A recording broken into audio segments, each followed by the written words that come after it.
Æɡəsi. Æɡəsi is a small community in British Columbia's Eastern Fraser Valley, about 97 kilometers east of Vancouver and 24 kilometers northeast of Chilliwack. Æɡəsi is the only town center within the District Municipality of Kent. Most of the district's population lives in the Æɡəsi area. Today, in 2024, the population of Æɡəsi is a few more than 4,700. Æɡəsi has an oceanic climate, warm summers with cool nights and cool rainy winters. Midsummer to early fall is generally the driest time of the year, with on average 1 of every 3 days having precipitation. After the arrival of the Canadian Pacific Railway in 1885, a community grew around Ferny Combe and the name was changed to Æɡəsi. Root crops, hops and corn, as well as dairy and beef farming, have all been important. Before 1915, Æɡəsi resident William Gordon McCrae had enrolled in the Aero Club of BC.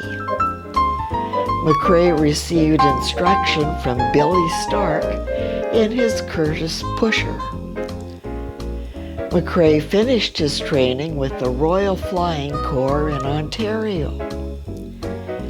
He was commissioned as second lieutenant and posted to serve with the 39th Reserve Squadron at Montrose, Scotland. Later, in France, he served as a pilot of an aircraft known by the initials SPAD. McCrae was reported missing.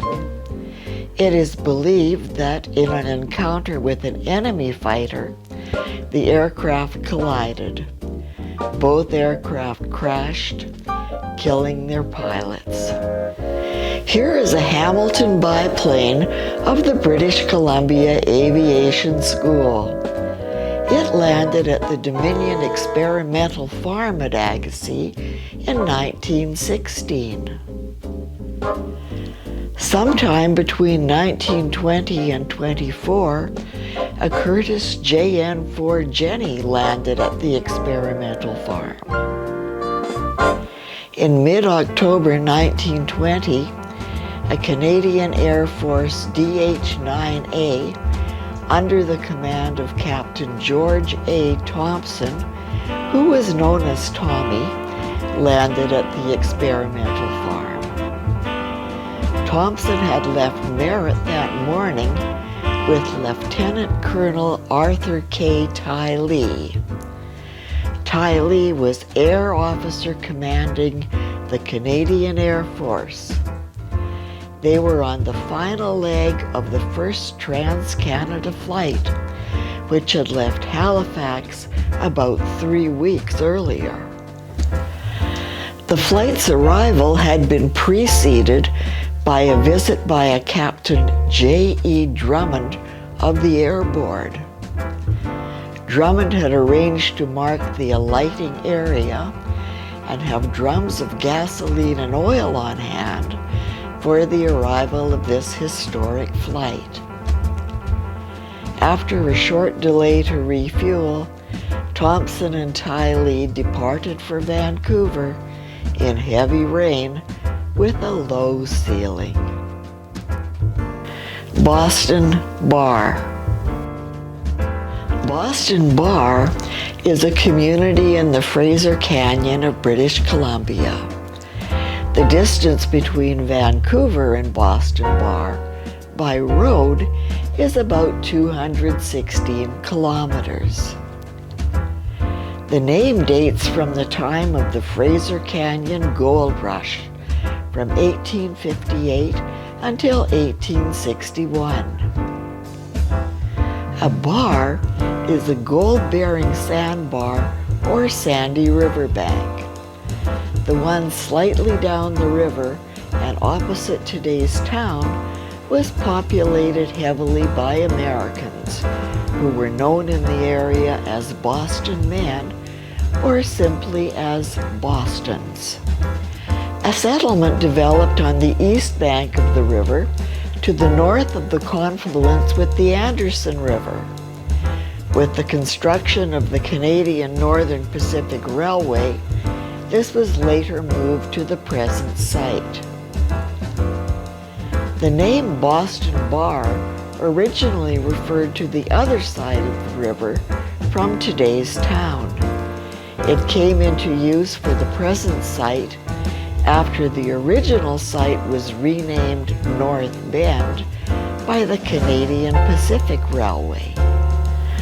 For a brief time in June 2011, Boston Bar unofficially changed its name to Vancouver Bar to support the nearby Vancouver Canucks of the National Hockey League.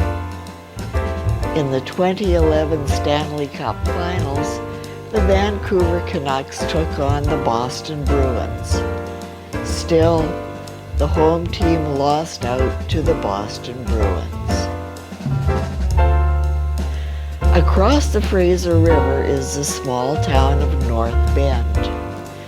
Until January 1986, North Bend could be accessed only by rail or by aerial ferry. In 1986, a two-lane bridge was built. The Canadian Pacific Railway has a small terminal here at the halfway point between Vancouver and Kamloops. The building of the railway played an important role in this region. First, with the construction of the CPR line from 1881 until 1885, then later the Canadian Northern Railway, now known as the Canadian National Railway line, on the Boston Bar side of the river. Boston Bar sits in a pocket climate created by the confines of the canyon. Although on the edge of the coastal temperate zone to the south, it has extreme temperatures common in the province's interior. It has 4 distinct seasons. Summer temperatures reach as high as 35 to 40 degrees Celsius. In winter, as low as -5 to -10 Celsius. The airfield at Boston Bar was built as a supplemental field to the Trans-Canada Airway between Vancouver and Lethbridge. While not on the airway itself, it lies on the visual flight route between Hope and Lytton. The airfield is well placed in the restrictive and narrow Fraser Canyon.